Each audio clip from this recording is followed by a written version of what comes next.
자, 오늘 우리에게 주시는 말씀을 함께 또 찾도록 하겠습니다. 사무엘하 2장 12절부터 16절까지. 자, 사무엘하 2장 12절부터 16절까지 천천히, 낯선 이름들이 좀 있기 때문에 천천히 같이 12절부터 16절까지 읽도록 하겠습니다. 시작.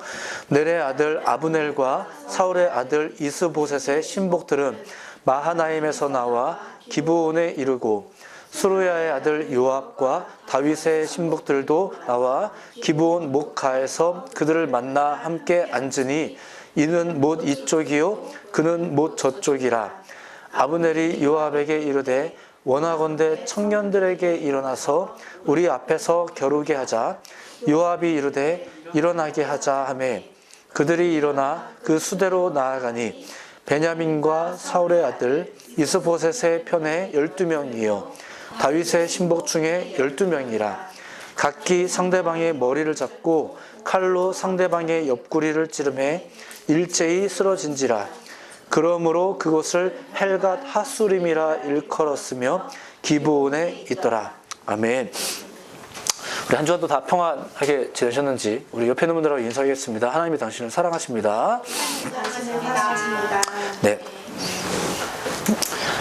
한 주간 동안 평안하셨습니까? 라고 말했을 때는 모든 게 다 잘 풀렸습니까? 이런 뜻은 아니에요. 혹시 조금 안 풀린 일이 있었을 수도 있겠지만 우리가 항상 하나님께 매여 있는 마음이면 평안할 수 있다는 거예요. 개인적으로는 그 다양한 연락을 좀 많이 받은 그런 한 주였습니다.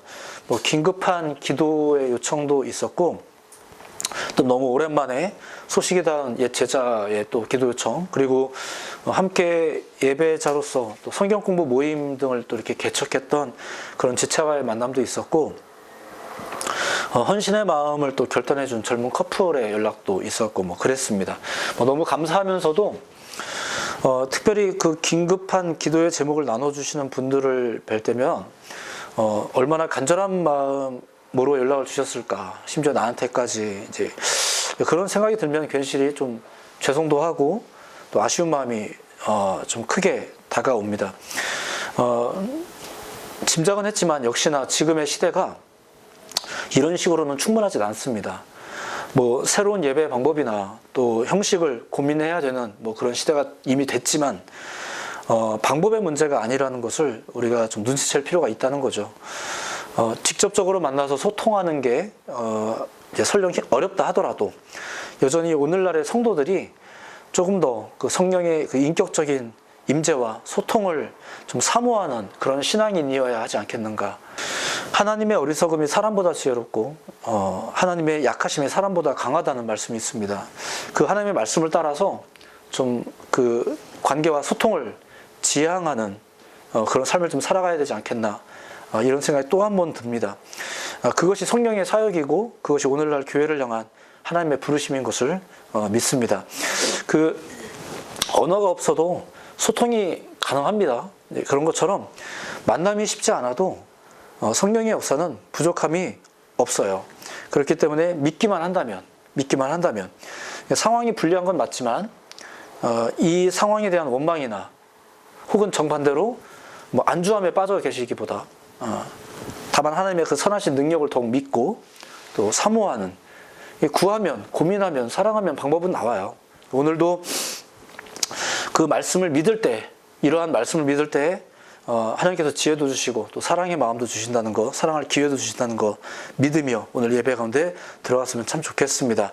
그 말씀을 통해, 오늘의 말씀을 통해서 하나님의 위로와 또 활력이 여러분들에게 넘치시기를 예수님의 이름으로 축복하며 이제 말씀을 좀 나누도록 하겠습니다. 자, 성경이라는 책을 우리가 이제 우리의 텍스트로 보고 있죠. 성경은 그 독자들로 하여금 하나님, 그리고 혹은 하나님에 관한 모든 것, 하나님에 관한 모든 것을 알게 하기 위해서 쓰여진 책입니다. 자, 그 책에 어떤 사건이 나오든 어떤 인물이 나오든 실상 소개하고자 하는 것은 하나님. 아브라함의 이야기에서도 하나님, 이삭의 이야기에서도 결국은 하나님, 야곱의 이야기에서도 결국은 하나님. 그 하나님을 보여주려는 것. 주목할 만한 온갖 인물들이 가득 차고 또 사건에 대해서 설명을 해나가도 그 균형은 항상 하나님. 그것이 성경이 가진 가장 기본적이고 또 핵심적인 목적이라고 할 수 있는 거죠. 그렇다면 읽는 우리도 그걸 염두에서 성경을 읽을 필요가 있어요. 아무리 매력적인 인물이 나와도, 아무리 매력적인 사건이 나와도, 우리가 주목해야 될 분이 계시죠. 쉽게 말하면 눈에 보이는 것은 어떤 인물이나 사건이더라도 그것을 주관하시는 분이 있다는 것을 인지하는 거. 그렇게 그 이야기를, 성경의 이야기를 대해야 된다는 거죠. 제가 즐겨 사용하는 비유 중에 여러분들도 들어보신 적이 있지만 그 케이크의 비유가 있어요. 케이크를 만들기 위해서는 뭐 밀가루도 그리고 뭐 설탕도, 물도, 계란도 뭐 필요하다, 이런 얘기. 뭐 이런 재료의 문제도 있지만 더 생각해 보자면 뭐 각 재료의 양은 어때야 되는지, 혹은 순서는 어때야 되는지, 뭐 이런 복잡한 재료들과 절차와 방법 등이 사용되어서 이제 완성이 되는 게 케이크. 자, 그런데 그 케이크라는 이 완제품이 과연 거기에 사용된 재료들, 방법들을 설명하는가? 그렇지 않다는 거죠. 그 케이크에 설명하는 거는 누군가의 생일이 있다는 거, 뭐 이런 거. 집에 도착했는데 테이블에 케이크 딱 있다, 이러면은 아, 재료가 뭘까? 이 생각이 먼저 드세요? 이제 그렇지 않다는 거잖아요. 누군가의 생일이구나, 이제 이런 생각이 먼저 들 겁니다. 아마 일반적이라면. 그리고 그래야 됩니다. 누군가 생일인가? 이 생각을 먼저 해야 되는 게 맞는 거예요. 그냥 아, 맛있겠다 이러면서 아멘 하면서 먹어 치워버리면 안 돼요. 거기에 정신이 팔려 있으면 안 돼요. 성경 말씀도 마찬가지인 것 같아요. 좋은 말씀은 아멘하고 나쁜 말씀이면 괜히 고민하고 이러면서 거기서 당황할 게 아니라 이 말씀의 의미가 무엇인지도 생각해 봐야 되고, 그 이면의 이야기, 결국 하나님께서 우리를 향해서 어떤 말씀을 하시는지 뭐 이런 게 있더라는 얘기죠. 수많은 사건과 인물들의 이야기가 있고, 우리로 하여금 뭐 교훈과 책망과 바르게 함과 의로 교육하기에 유익한 온갖 내용이 담겨 있지만, 과연 이 책이 우리를 좀 더 좋은 사람이게 하는 책인지 아니면 하나님을 알게 하는 책인지, 쉬운 얘기를 지금 여러 가지 표현으로 계속 얘기하고 있는 겁니다. 성경을 읽으면 우리가 점점 더 좋은 사람이 되는 게 아니라 성경을 읽으면 점점 더 주님을 알아가야 되는 게 정상이란 얘기예요. 그리고 그래야 되는 거고, 우리가 또 그런 기대감을 가지고 헷갈리지 말아야 되는 거고. 자, 이게 서론인데 제가 이렇게 서론을 길게 그리고 좀 복잡하게 나름대로 상세하게 이렇게 설명하는 이유가 있는데, 뭐냐면 오늘 본문의 내용이 딱 그런 개념이 가득해요. 몇 차례 말씀드렸듯이 사무엘 하가 다윗이 왕이 되어진 어떤 과정들에 대한 이야기를 담고 있지만, 심지어 오늘의 본문에서는 그 다윗이 등장도 안 합니다. 자, 그런데 이제 어떤 이야기가 이제 펼쳐지는지 그걸 조금 소개를 해드릴게요. 그럼 상관없는 얘기네요? 아니죠. 그 아니란 이야기를 하기 위해서 좀 전에 이런 서원을 이제 소개해 드린 겁니다. 자, 이제 좀 보도록 할게요. 자, 오늘 본문 12절부터의 내용을 보시면 이스라엘과 유다의 전쟁이라는 제목으로 이제 소개되고 있습니다. 여러분들이 가진 성경에도 위에 보면 그렇게 살짝 써 있을 거예요. 이스라엘과 유다의 전쟁. 자, 유다 족속의 경우 사울 왕이 죽은 지 얼마 안 돼서 이제 그 다윗을 유다의 왕으로 추대를 하잖아요. 그래서 왕이 됩니다. 그 나머지 이스라엘 지파는 사울 왕이 죽은 이후에 그의 아들인 이스보셋이 왕이 되는데, 이 이스보셋은 바로 왕이 되는 것이 아니라 이제 그 5년이 넘도록 그 아브넬 그 군사령과 함께 이제 군대를 재편성해서 그 블레셋과 싸워가면서 그 빼앗겼던 땅을 차지하고 탈환한 뒤에 한 5년 정도가 지난 이후에 이스라엘 전체의 왕이 돼요. 자, 그러다 보니까 분명히 혈통적 계보로서는 사울의 다음 왕은 누구라고요? 이스보셋이에요. 그리고 거기가 뭐 세력도 더 넓고, 나름대로 여기서 이제 현재의 분위기상으로는 거기가 정통이고 이렇게 가는 건데, 근데 거기는 안정감이 없었어요. 근데 유다 족속은 사울 왕권에 좀 대적해서 다윗을 왕으로 추대한 것이긴 하지만, 일찍부터 그런 결정을 따라서 그 유다 지역을 다윗 왕권 하에 운영했기 때문에 견고함과 안정감이 있었어요. 이렇게 왕권에 대한 이러한 배경 때문에 두 나라는 좀 예민한 대립 관계에 있었습니다. 그냥 무조건 적 이러면 안 돼요. 왜냐면 같은 혈통인데, 이게 좋게도 말하고 나쁘게도 말하고, 이제 우리나라도 좀 그렇잖아요. 어떤 때는 무지 밉고 어떤 때는 그래도 어쨌거나 우리 한 식구 같고 뭐 이런 게 있지 않습니까? 두 나라는 적대 관계라기보다 긴장 관계입니다. 자, 오늘 보면 12절은 이렇게 시작이 됩니다. 한번 읽어볼까요? 12절에 보면 같이 한번 읽어보도록 하겠습니다. 시작. 내 아들 아브넬과 사울 아들 이스보셋의 신복들은 마하나임에서 나와 기브온에 이르고. 자, 그렇죠? 기브온이라는 곳에 이 두 나라의 사람들이 이제 만나는데, 이 기브온이라는 곳은 다윗이 머물던 헤브론, 다윗은 지금 유다 족속의 왕이죠. 그리고 지금 머물고 있는 곳은 헤브론입니다. 그 헤브론에서부터 한 35km 정도 떨어져 있는 곳이에요. 그리고 이스보셋, 그러니까 이스라엘의 왕이죠. 이스라엘의 왕인 이스보셋이 머물고 있는 곳은 마하나임이라는 곳이에요. 근데 그 마하나임은 이 기브온에서 60km 정도 떨어진 곳이에요. 더 멀죠. 근데 거기서 굳이 이 먼 거리를 달려와서 유다 족속 근처에 있는 그 기브온에 온 이유는 여기 차지하려고 온 거예요. 여기 차지하려고 이 먼 거리를 달려옵니다. 이곳에는 기브온 못이라는 곳이 있어요. 그러니까 연못 같은 걸 말하는 겁니다. 강 아니고 못이 있는데 이제 식수가 귀한 그 가나안 땅에서 이제 이곳은 이제 중요한 식수의 공급원이자 또 전략적 요충지로서 차지하는 의미가 아주 이제 컸던 곳입니다. 그래서 거기 이제 차지하고 싶었던 거예요. 거기를 차지하고 싶어서 이스라엘군이 이제 기습적으로 군사적 행동을 한 거죠. 오르르 와서 거기 딱 왔어요. 뭐 이에 대해서 유다 진영 쪽에서는 뭐 가만히 있겠습니까? 거기도 가만히 있을 수는 없잖아요. 그러니까 유다 족속 측에서도 스루야의 아들 요압과 그 다윗의 신복들이 기브온 못가에 오게 됩니다. 잠시 이것도 설명드리겠습니다만 13절을 보면 이제 재미있는 장면을 이제 상상할 수 있는 내용이 나와요. 보면 이런 말씀이 있습니다. 스루야의 아들 요압과 다윗의 신복들도 나와 기브온 못가에서 그들을 만나 함께 앉으니 이는 못 이쪽이요 그는 못 저쪽이라. 자, 이게 바다나 강이 아닙니다. 그래서 이렇게 바다나 강이 이렇게 있고 하나는 이쪽, 하나는 이쪽, 이게 아니고요. 연못이 있고요. 이 연못이 이렇게 있으면 하나는 이쪽, 하나는 이쪽에 앉은 거예요. 그러니까 이게 좀 거시적인 의미로 보자면 성경에 지금 이 표현이 사용되어 있는데 함께 앉은 거예요. 완전한 대적 관계라면 이렇게 함께 앉았다라는 말이 불가능했겠죠. 그러니까 그들은 완전한 대적 관계가 아니라 무척 예민한 긴장 관계인 거예요. 아시다시피 사실 그들은 같은 혈통의 한 민족입니다. 같은 혈통의 한 민족이에요. 다만 정치적인 이해관계 때문에 이제 이렇게 예민함과 긴장감이 있었던 거죠. 자, 지금 여기에 둘러앉아 있는 이유도 이제 서로 잘 알고 있고, 우리가 지금 여기 왜 왔는지 서로 잘 알고 있잖아요. 이제 근데 지금 보면은 딱 만나자마자 저기다 이러고 지금 칼부림 나고 이러지 않고 있습니다.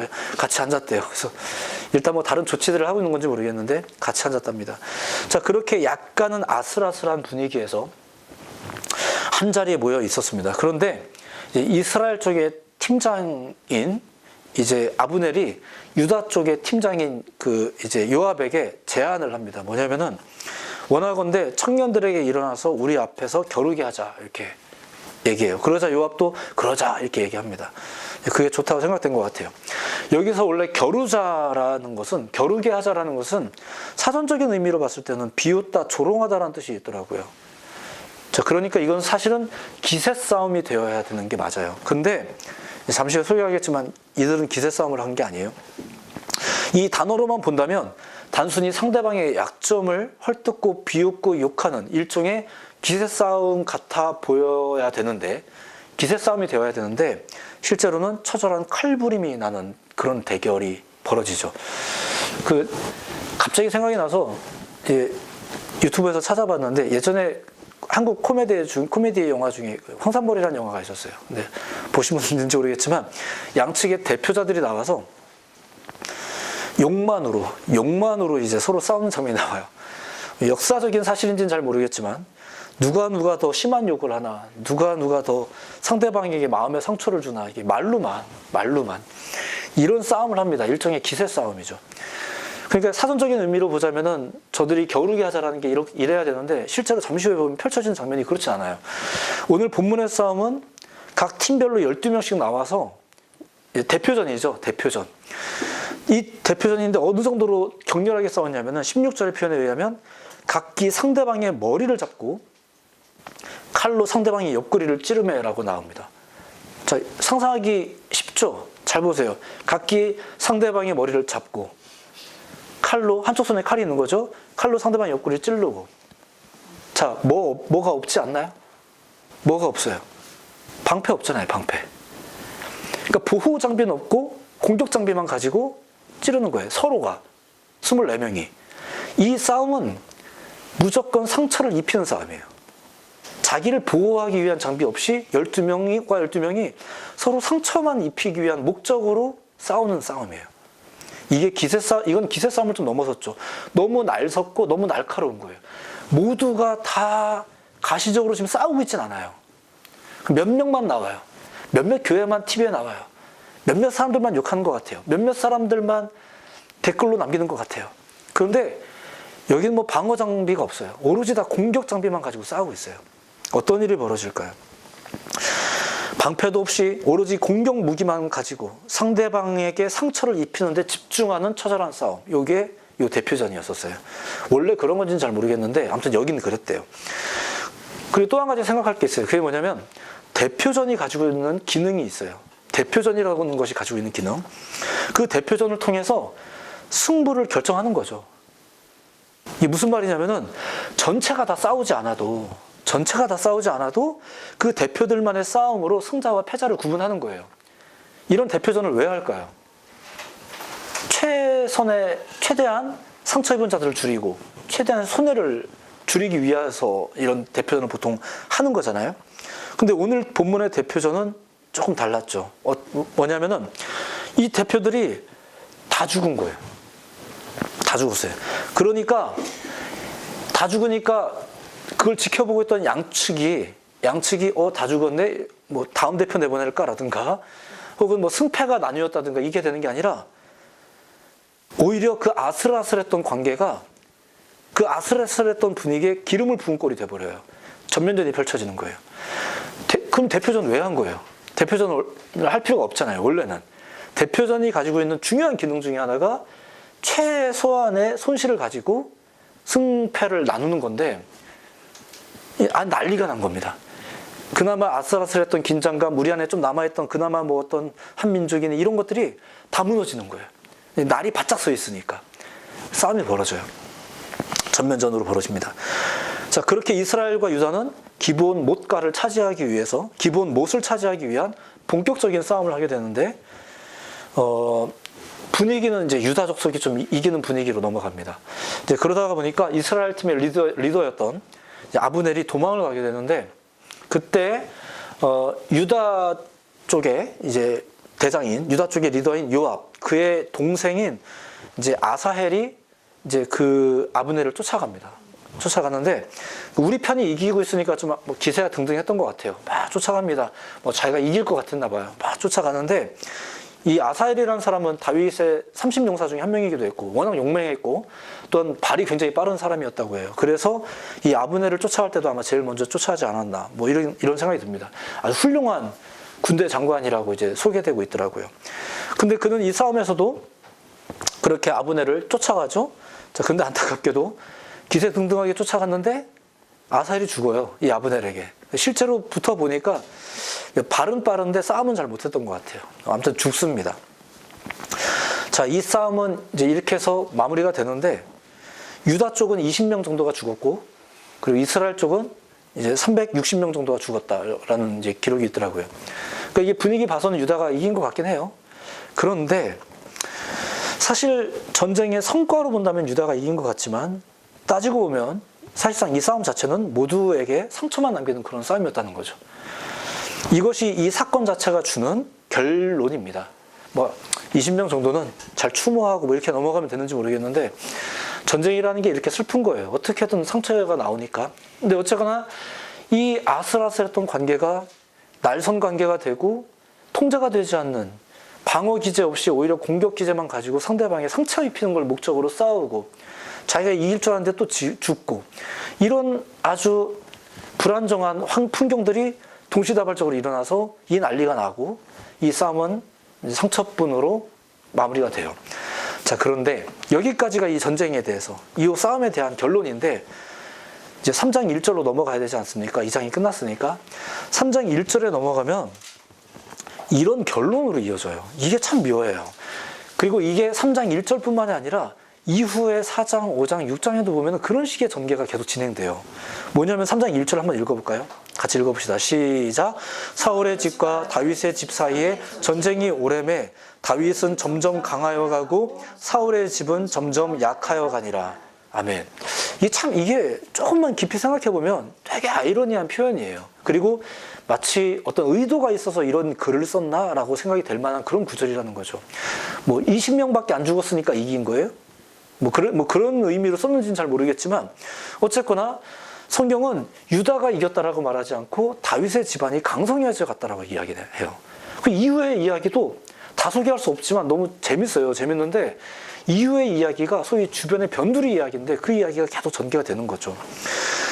오늘 본문을 보시면 앞서도 얘기했지만 다윗은 등장도 하지 않습니다. 물론 이스라엘 측에 이스보셋도 등장 안 해요. 당연히 뭐 양측에 뭐 왕의 명령이 있었으니까 여기 왔겠죠. 여기 기브온 차지하려고 왕의 명령 때문에 왔겠지만 그 사람들의 모습을 잘 분석해 보시면, 잘 살펴보시면 오늘 본문에 등장하는 사람들은 유다 측이든 이스라엘 측이든 모두 정치적인 이유 혹은 개인적이고 감정적인 이유 등으로 별로 깨끗하지 못한 생각을 가진 사람들이었었어요. 자, 유다 측의 대장이 누구였다고요? 리더가 누구였다고요? 요압이잖아요. 근데 그 요압도 뭐 이미 아시는 분들 계시겠지만 먼지가 많은 사람입니다. 그래서 다윗에게 되게 훌륭한 조력자인 듯 하면서도 다윗에게 계속 속을 썩이고 막 이렇게 착해서 이겼겠어요? 기도도 많이 해서 이겼나요? 그런 건 아닐 거예요. 사실 이 전장터 안에 있었던 사람들은 다 사연들이 있고 조금씩은 다 깨끗하지 못한 그런 사람들이었어요. 그리고 그 싸움은 아까 말씀드린 그런 결론으로 끝났죠. 근데 성경은 무엇에 관심이 있나요? 다윗의 가문이 점점 강성하여지더라 이렇게 이야기하고 있어요. 같은 혈족이기에 한 자리에 모이는 것이 어색하진 않았지만 각자가 가진 정치적인 이유, 입장 때문에 서로의 눈치를 살피는 그런 살얼음판 같은 관계, 또 그런 사회, 그런 오늘날 서로에게 상처만 입히던 대표적 싸움은 몇 명만 언론에서 싸우고 몇 명만 애쓰고 이렇게 하는 것 같았는데 결국 그것은 승부도 나지 못한 채 모두의 싸움으로 번지는 그것이 그 기브온에서 펼쳐진 풍경이었죠. 숫자상으로서는 유다 족속이 이긴 듯하지만 사실상 양측 다 상처만 입은 그런 싸움. 그런데 성경의 결론은 다윗의 집이 강성해지더라. 이 묘한 전개죠. 성경의 이야기가 참 묘하게 전개가 돼요. 유다 지파가 강성해졌다 이렇게 말하지 않아요. 기록 자체는 싸우고 상처 입히는 전쟁을 소개했는데 결과는 다윗의 집의 강성. 이것은 다윗의 행위로 인한 결과가 아니라 하나님의 섭리가 가득한 이야기이며 그 결과라는 것입니다. 그러니까 우리가 이 성경을 읽으면서 사무엘 하가 가진 목적을 읽으면서 아, 다윗의 집이 이렇게 강성해졌구나가 아니라 아, 하나님이 이렇게 일하시는구나 라는 걸 볼 수 있다는 거예요. 이해했겠습니까? 거기서 칼 든 사람들이 이해를 했겠어요? 그러지 못했겠죠. 이후의 이야기를 보아도 그러한 전개 방식이 계속 나타납니다. 조금만 소개해드리자면 3장 초반에 다윗이 헤브론에서 낳은 자녀들 이야기가 잠깐 소개되고 그 다음에는 곧바로 카메라가 이스라엘 쪽으로 넘어가요. 이스라엘 쪽으로 넘어가서 이스라엘에서 무슨 일이 벌어지는지 뭐 다 보실 필요는 없습니다. 유다가 아니라 이스라엘 쪽입니다, 지금. 그리고 그 주변에서 펼쳐지는 이야기들이 이제 소개가 되어지고 있습니다. 그 이야기에는 이스보셋, 이스라엘의 왕이죠. 이스보셋을 왕이 되게 하기 위해서 굉장히 애를 많이 쓴 사람이, 혁혁한 공을 세운 사람이 아브넬인데 그 아브넬하고 이스보셋하고 사이가 안 좋아지고 뭐 어쩌고저쩌고 이런 이야기들이 나오다가 근데 그 이야기 중에 다윗은 별다른 역할이 없어요. 별다른 역할이 없는데 뭐 이제 아브넬이 좀 맘상해서 다윗을 찾아왔다 이런 이야기들이 좀 있고 몇 가지 이야기가 전개가 되지만 그래도 실제로 보시면 휘청거리는 건 이스라엘 쪽이에요. 이스보셋과 아브넬이 사이가 뒤틀리는 이야기들. 그들 관계에 대한 이야기에서 어떤 결론이 나는데 그 결론이 딱 나니까 다윗은 뭐예요? 그냥 선을 베풀어요. 이게 이야기의 전개 방식이에요. 무슨 말이냐면은 그냥 이스라엘은 그냥 알아서 망하고 알아서 막 망하는데 아브넬도 죽고 이스보셋도 죽어요. 다 배신당해서 죽고 그러는 동안 다윗은 계속해서 선만 행해요. 다윗은 가만히 있는데 주변이 저절로 다 정리되고 있어요. 자기들끼리 싸우고 자기들끼리 관계를 정리하고 갑자기 다윗에게 충성을 맹세하고 우르르 몰려오더니 왕 돼달라고 부탁하고 이렇게 된 거예요. 그렇게 해서 다윗이 이스라엘의 왕이 돼요. 물론 다윗도 뭐 놀고 있진 않았겠지만 지금 이 성경에 카메라가 지금 비추는 장면들을 3장, 4장, 5장 이렇게 읽어나가 보시면은 전혀 다윗이 왕이 되기 위한 어떤 이야기는 나오지 않고 그 주변에서 펼쳐진 이야기예요. 근데 성경은 계속 어떤 결론을 내리냐면은 다윗이 강성해지더라, 다윗이 왕이 되더라, 하나님께서 그를 그렇게 세우더라, 이렇게 전개가 된다는 얘기예요. 그렇게 된 거예요. 굉장히 희한한 얘기죠. 그렇게 다윗은 헤브론에서 7년 6개월 동안 유다를 다스리다가 이제 예루살렘으로 옮겨와서 33년을 이스라엘과 유다를 다스리게 됩니다. 그렇게 온 이스라엘의 왕이 된 후부터 다윗의 이야기가 나오는 건 5장 이후부터 이제 펼쳐지는 거예요. 이게 다윗의 이야기겠냐 이 얘기예요. 아니겠죠. 다윗에 대한 일반적이고 가장 보편적인 평가는 그가 하나님 앞에서 항상 한결같았다는 거죠. 사실 한결같은 게 굉장히 위대한 겁니다. 뭐 가끔 빗나가는 경우도 있지만 금방 제자리로 돌아왔던 사람, 그 사람이 이제 다윗입니다. 우리는 그러한 다윗을 통해 아, 하나님의 사람은 이래야 되겠구나, 뭐 이런 걸 이제 보고 배울 수 있어요. 하지만 이 모든 역사를 이루시는 분은 하나님이라는 거죠. 이 이야기는 하나님의 이야기입니다. 성경은 그 하나님을 우리에게 소개하고 있는 거예요. 사무엘하는 어떤 주제가 있는 건 분명하지만 더 거시적인 주제로 올라가자면 우리에게 하나님을 보여주고 싶은 거예요. 이 시대에 오늘의 설교가 있고 다음 주에 설교가 있고 목사님들마다 주장하는 주장이 다르고 이건 것 같고 저건 것 같고 선포되어지는 말씀이 다를 수 있어요. 어떤 이는 이런 칼을 들었고 어떤 이는 저런 칼을 들었을 수 있어요. 그 말이 틀리지 않을 수 있어요. 전쟁하는데 칼 필요한 게 당연하겠죠. 하지만 이것이 과연 칼의 이야기겠고, 이것이 어떤 주장의 이야기겠고, 이것이 어떤 철학의 이야기겠고, 이것이 어떤 상황의 이야기겠냐 이거예요. 그렇지 않다는 거죠. 그리고 우리 가운데 우리 안에 있는 결정적으로 흐르고 있는 한 가지 신앙이 이 모든 것을 뒤집어 놓는 키워드예요. 뭐냐면 우리가 하나님이 살아계시다는 걸 믿거든요. 그러면 오늘날에도 세상 돌아가는 건 좀 이상하게 보이지만 우리 안에 어떤 믿음이 있다고요? 하나님이 살아계시다는 믿음이 있잖아요. 이 세상에 하나님의 이야기가 있겠습니까? 없겠습니까? 있겠죠. 우리에게 가장 강력하게 존재하는 신앙이 이거죠. 하나님이 지금도 살아계시다는 거 믿으시기 바랍니다. 그렇기 때문에 또한 믿을 수 있는 거는 오늘날에도 하나님의 이야기가 계속해서 진행되고 있다는 거예요. 그러니까 우리가 이걸 멈추면 안 되겠죠. 우리는 어쩌면 살얼음판 같은 세상에서 언제든 누군가가 방아쇠만 당기면 터져버릴 것만 같은 이 세상에서 서로가 서로를 상처 입히기만 하는 혀와 마음을 가지고 살아가고 있는지도 모릅니다. 자신의 탐욕으로 상대방을 찌르기만 한다면 식수에 공급원을 옆에 두고도 다 죽는 거예요. 같이 먹으면 다 살 건데 식수에 공급원을 옆에 두고도 탐욕 때문에 다 죽어요. 그래서 진정한 승자도 없는 사회가 된다는 것을 더 우리가 좀 깨달아야 되지 않겠는가. 어쩌면 이 시대를 좀 이러한 이야기로 조명해 볼 수 있지 않겠는가. 하지만 더욱 놀라운 것은 이러한 세상사 속에서도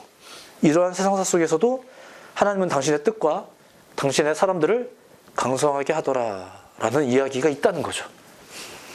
이건 제가 항상 강조하는 내용 중에 하나지만 낙관론이나 희망론이 아닙니다. 살아계신 하나님에 관한 이야기고 믿음에 관한 이야기입니다. 우리는 그분의 이야기를 보아야 되는 거죠. 그리고 믿어야 되는 거예요. 그냥 눈앞에 있는 것만 보면서 뭐 있네 없네 말하고. 언젠가 어떤 젊은이가 저한테 와서 그러더라고요. 하나님 없는 것 같아요. 그래서 제가 왜 없는 것 같아? 물어봤더니 그냥 없는 것 같대요. 그래서 야, 그런 얘기를 목사랑 이야기하려면 목사는 있다고 믿고 그 전하는 사람인데 너도 좀 준비 좀 하고 나랑 대화를 해야 되지 않냐? 이런 이야기를 나눈 적이 있는데 그냥 없어요라고 말하는 거는 뭐 제가 감히 말할 말은 아니지만 그거는 좀 뭐 신학적인 어려운 이야기를 떠나서도 좀 예의가 아니지 않겠습니까? 이런 식의 설교가 적절한지 잘 모르겠습니다만 그런 마음이 들었던 적이 있어요. 그냥 없는 것 같아요. 화가 많이 나 있더라고요.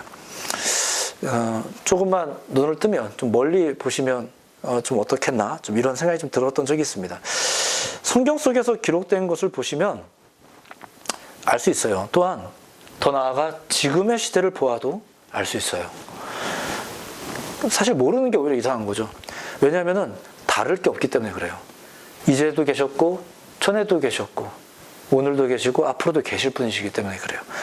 상황이 다를 게 없다는 게 아니라 하나님이 그렇다는 거예요. 시대적 상황 속에서 많은 신앙인들이 나약해져 가지 않는가 하는 염려의 소리를 가끔 듣습니다. 저 역시도 그런 생각이 가끔 듭니다.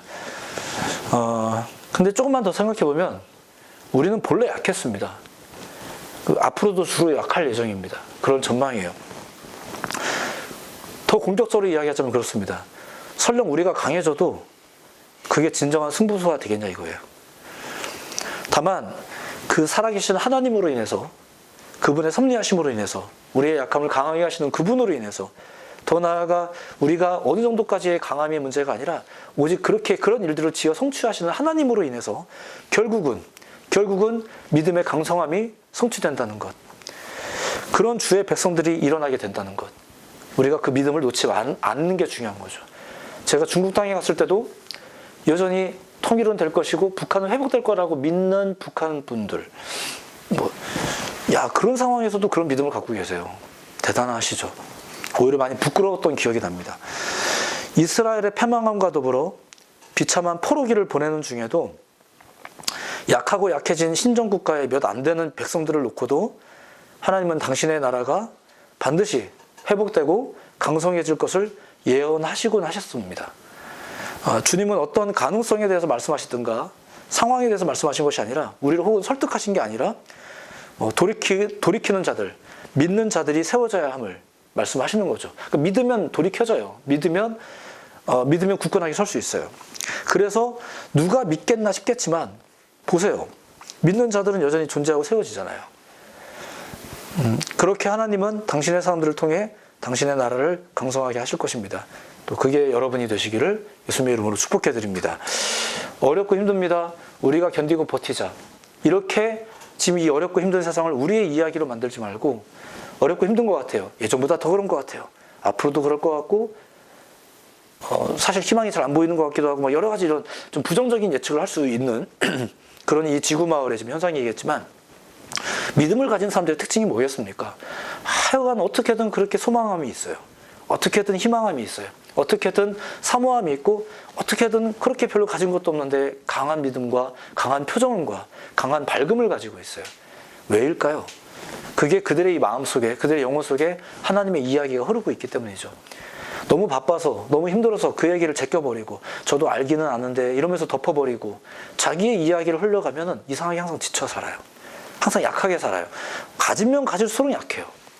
왜냐면 내가 가진 것들이 대부분 다 공격 무기이기 때문에 이것을 방어하기 위해서, 보호하기 위해서, 약자들을 위해서, 또한 어려움을 겪는 사람들을 보호하기 위해서 사용하는 보호 무기가 아니라 대부분 공격 무기로 사용하다 보니까 10,000원이 있으면 10,000원을 투자하고 100,000원 있으면 100,000원을 투자, 계속 공격 무기로만 주로 사용을 하다 보니까 그렇게 해서 더 큰 무기를 가지면 더 큰 싸움을 하겠죠 아마.